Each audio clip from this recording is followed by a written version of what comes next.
ठाणे जिल्हा काँग्रेसच्या वतीनं केंद्र सरकारच्या धोरणांविरोधात एक मोठं निषेध आंदोलन करण्यात आलं। या आंदोलनाचं आयोजन काल सायंकाळी 5 वाजता ठाणे मुख्य काँग्रेस कार्यालयात करण्यात आलं होतं। ठाणे जिल्हा अध्यक्ष विक्रांत चव्हाण यांनी या आंदोलनाची घोषणा केली होती। निषेध आंदोलनाचं मुख्य कारण म्हणजे काँग्रेस पक्षाची खाती गोठवणं, पक्षाला आयकर विभागाची नोटीस आणि दिल्लीचे मुख्यमंत्री अरविंद केजरीवाल यांची अटक या घटना लोकशाहीला काळिमा फासणाऱ्या मानल्या जात आहेत। या आंदोलनाद्वारे काँग्रेस पक्षाच्या वतीनं या घटनांचा निषेध करून केंद्र सरकारच्या धोरणांचा विरोध करण्यात आला। शहर अध्यक्ष विक्रांत चव्हाण यांनी या सर्व समर्थकांना आणि काँग्रेस पक्षाच्या सदस्यांना या आंदोलनात सहभागी होण्याचं आवाहन केलं होतं। या आंदोलनाद्वारे आपण सरकारला स्पष्ट संदेश देऊ शकतो की लोकशाहीत कोणत्याही प्रकारचा अन्याय आपण सहन करणार नाही। यावेळी काँग्रेसचे सर्व सेलचे पदाधिकारी, महिला आघाडी मोठ्या संख्येनं या आंदोलनात सहभागी झाले होते। भाजप सरकारने काँग्रेस पक्षाची खाती, बँकेची खाती ही गोठवलेली आहेत। या अन्यायग्रस्त त्यांच्या निर्णयाच्या विरुद्ध तसेच छत्तीसगडचे माजी मुख्यमंत्री सोरेन साहेब, दिल्लीचे मुख्यमंत्री अरविंद केजरीवाल यांना अत्यंत अन्यायकारकरित्या अटक केलेली आहे, त्याच्या विरोधात आणि काँग्रेस पक्षाच्या बाबतीमध्ये मोदी सरकारच्या मनामध्ये असलेल्या असंतोषाच्या विरोधात हे आंदोलन आज या ठिकाणी आम्ही करत आहोत। आयकर विभाग ने कुछ अकाउंट भी जी अकाउंट सील किए हैं, इसके लिए और इसके खिलाफ ये आंदोलन है। हालांकि 1700 करोड़ के कुछ अमाउंट है, लेकिन बीजेपी के खाते में तो 6,500 करोड़ के ऊपर अमाउंट है। ये व्हाइट हो गया, ब्लैक कितना होगा उसका अंदाजा हम तुम लोग कर नहीं सकते हैं। इसके खिलाफ ये आंदोलन है। कब तक आंदोलन करेंगे? आंदोलन तो चलता ही रहेगा जब तक के हमको कांग्रेस पक्ष को न्याय नहीं मिलता, तब तक के आंदोलन चलता रहेगा। केजरीवाल के बारे में क्या कहना चाहिए? केजरीवाल तो ठीक तरीके से अपना सरकार चला रहे हैं। दिल्ली में और पंजाब में उन्होंने अच्छा शासन दिया है, गरीबों के कल्याण की योजना बनाई है, और यही योजना बीजेपी के लिए अड़चन पैदा हो रही है, अड़चन कर रही है। इसके लिए उनको अन्याय के तौर पे डाल दिया है।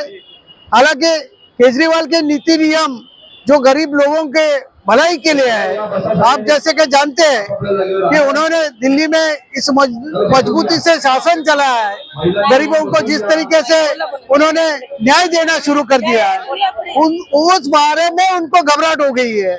और दूसरी बात, पंजाब में भी आप सरकार उन्होंने चुन के लाई है। मोदी सरकार डरती है, इसके लिए जेल के अंदर करती है।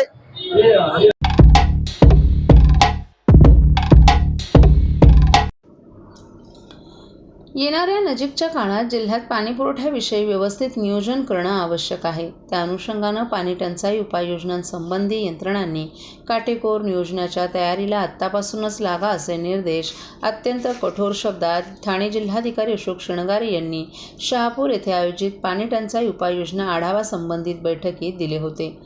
जिल्हाधिकारी अशोक श्रृंगारे यांनी या बैठकीस उपस्थित असलेल्या पाणीपुरवठा विभागाच्या अभियंत्यांकडून 31 मार्च रोजीपर्यंत टँकरग्रस्त असलेल्या एकूण 91 गावपाड्यातील पाणीपुरवठ्याबाबतची सद्यस्थिती जाणून घेतली आणि नजीकच्या काळात संभाव्य पाणी टंचाईचा सर्वतोपरी विचार करून त्या अनुषंगानं आवश्यक उपाययोजना आत्तापासूनच सुरू करण्यास निक्षून सांगितलं।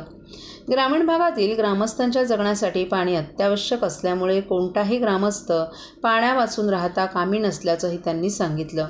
ज्या गावात पाणी पातळी कमी होऊन पाणी टंचाई आढळून येण्याची शक्यता आहे, त्या गावपाड्यासाठी 15 दिवस आधी प्रस्ताव सादर करून 1 दिवस आधीच टँकरनं पाणी पुरवठा करण्यात यावा। शहापूर येथील बाहुली धरणाच्या सुरू असलेल्या कामाबाबतही त्यांनी आढावा घेतला आणि संबंधित यंत्रणांना सूचना दिल्या की त्यांनी रोजच्या रोज धरणाचं काम किती झाले याबाबत प्रगती अहवाल जिल्हाधिकाऱ्यांना सादर करावा।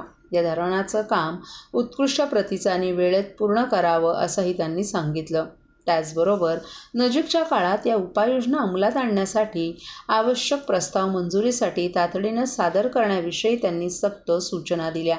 पाणी नाही असं एकही गाव नसावं, यासाठी सर्व यंत्रणांनी पाणी टंचाईबाबत काटेकोर नियोजन करावं. गावातील लोकसंख्या, गावातील हातपंप संख्या, विहिरींची संख्या आणि पाण्याचे इतर पर्याय तपासून पुढील 15 दिवसात शहापूर तालुक्यातील पाणी पुरवठ्यासंदर्भात नियोजन करण्यात यावं, अशा सूचनाही जिल्हाधिकारी शृंगारे यांनी उपस्थित सर्व ग्रामसेवकांना दिल्या आहेत. पाण्याचे टँकर आणि इतर आवश्यक उपाययोजनांचं आत्तापासूनच व्यवस्थित नियोजन करावं, असंही त्यांनी सांगितलं. यावेळी जिल्हा परिषदेच्या मुख्य कार्यकारी अधिकारी छायादेव शिसोदे यांनी मार्गदर्शन करताना शहापूर तालुक्यात स्वच्छता हा प्रश्न महत्त्वाचा असून कचऱ्याची विल्हेवाट वेळोवेळी लावणं गरजेचं असल्याचं सांगितलं. ओला कचरा, सुका कचरा वेगळा करून विल्हेवाट लावण्यासाठी नियोजन करण्यात यावं. तसंच कचरा उचलला गेल्यानंतरच ते उचलण्याआधीचे असे फोटो काढून संकलन करावं. तसंच ग्रामसेवकांनी ज्या ठिकाणी ग्रामस्थ किंवा इतर कोणी कचरा टाकत असेल तर त्या संबंधितांवर तात्काळ कडक कारवाई करण्यात यावी, असंही शिसोदे यांनी सांगितलं.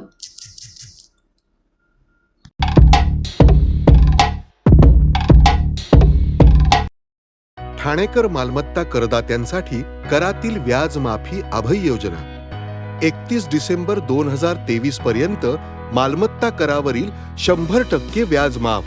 तसेच 1 जानेवारी ते 15 जानेवारी 2024 या कालावधीमध्ये मालमत्ता करावरील 75% व्याज माफ. त्याचप्रमाणे 16 जानेवारी ते 31 जानेवारी 2024 या कालावधीमध्ये मालमत्ता करावरील 50% व्याज माफ. तरी सदर व्याज माफीच्या अभय योजनेचा ठाणेकर करदात्यांनी लाभ घ्यावा. महानगरपालिकेच्या कोणत्याही संकलन केंद्रावर कर भरण्याची सोय आहे. ATM, डेबिट, क्रेडिट कार्डद्वारे कर भरण्याची सुविधा उपलब्ध करून देण्यात आली आहे.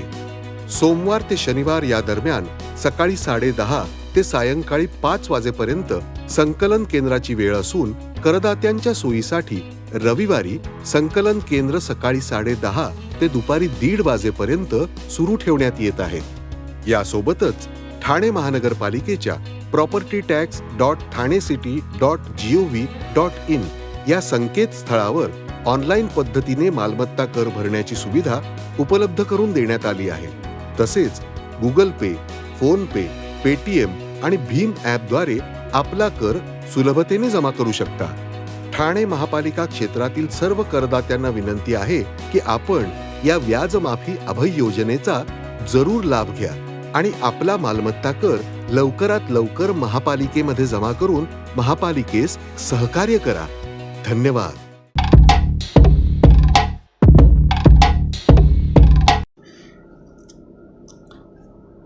30 मार्च रोजी 1 ते 2 वाजण्याच्या सुमारास पोलीस उपनिरीक्षक संकेत शिंदे हे तपास पथकातील अंमलदार अशा वरिष्ठांच्या आदेशानं शिळफाटा येथे नाकाबंदी कर्तव्य करत असताना रात्री 1:45 वाजण्याच्या सुमारास मुंब्रा पनवेल रोडनं मुंब्रा दिशेनं भरधाव वेगानं येत असलेली एक रिक्षा त्यांच्या नजरेस आली.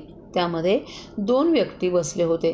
त्यांच्यावर संशय आल्यानं रिक्षा रोडच्या कडेला त्यांना थांबवण्यास सांगून ऑटो रिक्षातील इसमांना विचारपूस करण्यात जात असताना रिक्षात पाठीमागे बसलेला एक संशयित इसम रिक्षातून उतरून पळून जात असताना पोलीस उपनिरीक्षक शिंदे यांनी त्यास आवाज देऊन थांबण्याचा इशारा केला. मात्र तो न थांबता पळून जात होता.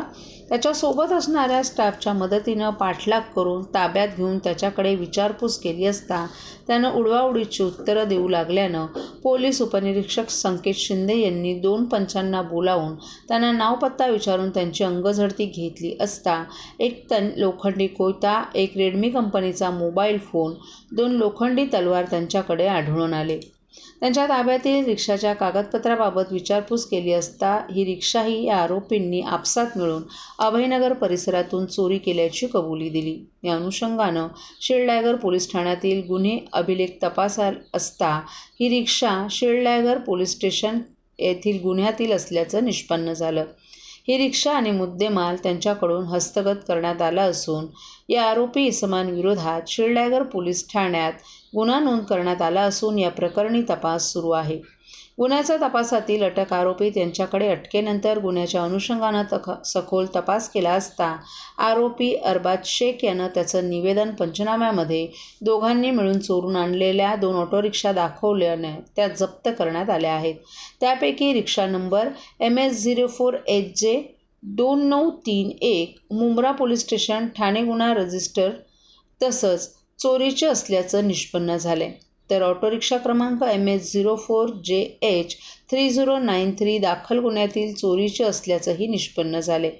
आरोपी गौरव उर्फ बाल्या याच्या घरझडतीमध्ये 7 वेगवेगळ्या वर्णनाचे तलवार, सुरा, कोयता आदी शस्त्र जप्त करण्यात आले आहेत.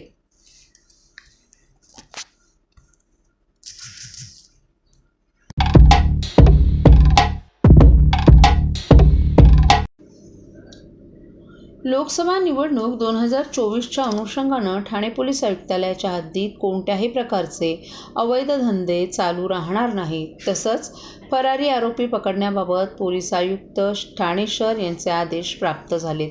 त्या अनुषंगानं सर्व अधिकारी आणि अंमलदार यांना माननीय अधिकाऱ्यांनी दिलेल्या आदेशाप्रमाणे कार्यवाही करण्याबाबत सूचना देण्यात आल्यात.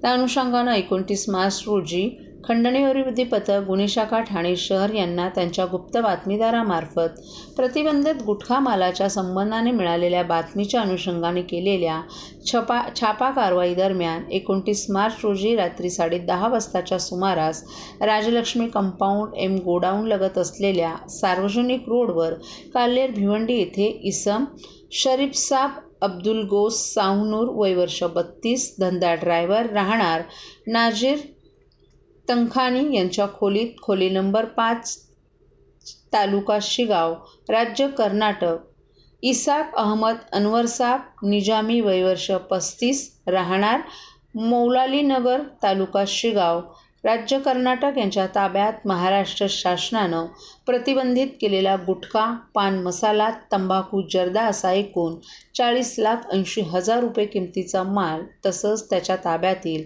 आयशर कंटेनरसह एकूण 55,90,000 रुपये किमतीचा मुद्देमाल ताब्यात बाळगून वाहतूक करत असताना आढळून आले. त्याप्रमाणे नारपोली पोलीस स्टेशन येथे त्यांच्या विरोधात गुन्हा दाखल करण्यात आला असून पुढील तपास खंडणी विरोधी पथक करत आहे.